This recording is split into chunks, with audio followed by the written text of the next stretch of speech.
Bane is this, like, floating, flying purple dude who poops everywhere, and nobody likes him, and he's just, like, really irritating and a pain in the ass to play against. Bane is the elemental of super scary nightmares, but like this kind of seems like bull because he's really not particularly scary. The problem is that everyone in Dota is already a horrifying monster. If Bane were in a game like League of Legends, where half the characters are like buxom, sexy lasses, I could see him being, the source of nightmares. Which is not to say that Valve won't add some sort of sexy wisp bikini or Venomancer catgirl outfit at some point. But until then, just no, not scary. Sorry, Bane.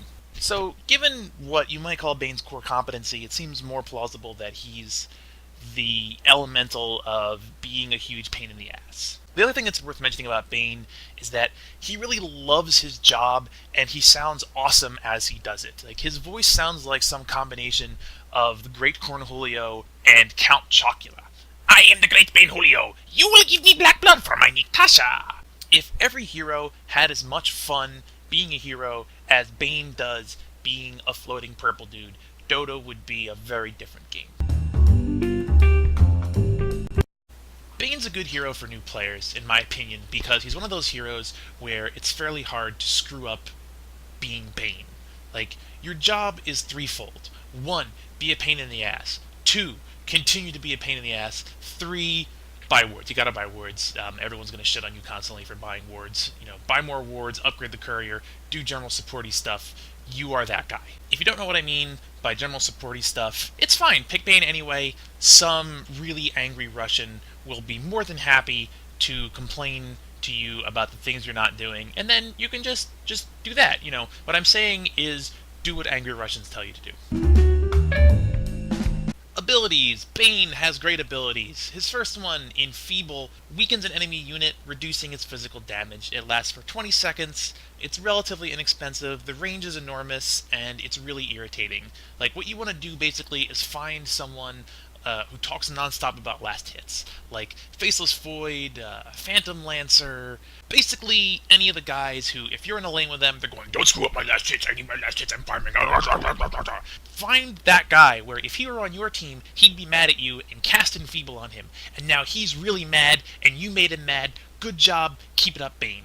Last but not least, the icon for Enfeeble really looks quite a lot like, let's be frank here, like an anus. It looks like an anus, like a bright red angry anus. I apologize because that's what you're going to see from now on, and you're going to be seeing it a lot because it's a good ability even if it looks like an anus. The next ability is Brain Sap. Brain Sap is just a wonderfully straightforward ability for Dota, which is a game that revels in making everything convoluted. What Brain Sap does is it takes some of your target's life and it gives it to you.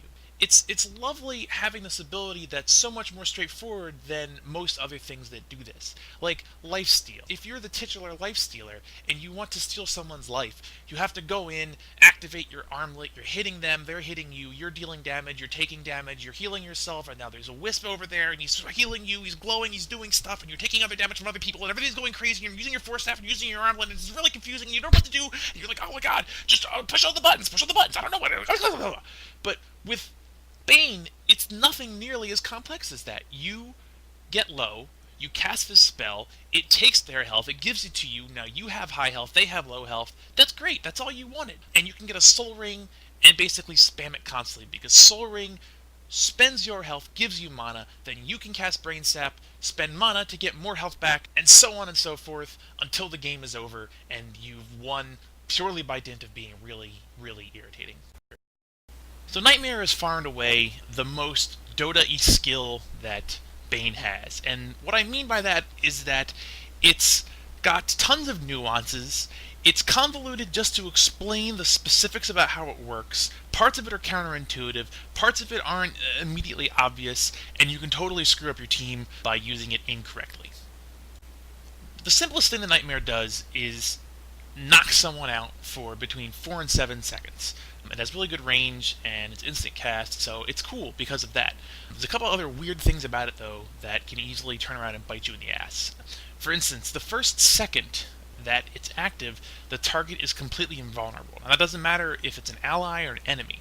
So if you casted that on a A guy who your ally is casting his huge 2-minute cooldown spell on, congratulations, you just fucked the team over. So try not to do that. The other thing though is that Nightmare like bounces around between enemies. So if you Nightmare a guy and someone else attacks that guy, but only with an auto attack, not with an ability, then the Nightmare transfers to that person.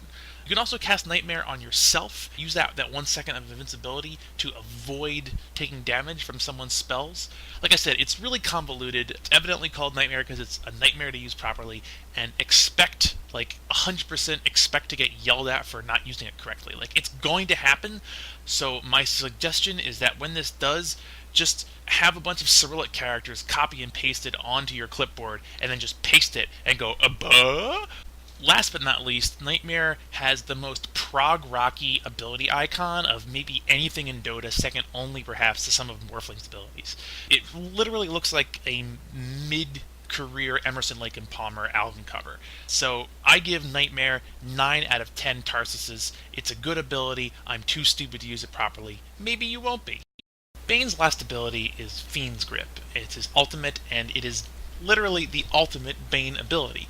It does all the irritating things that you would expect Bane to do all at the same time. It's a big pain in the ass, and it's very useful.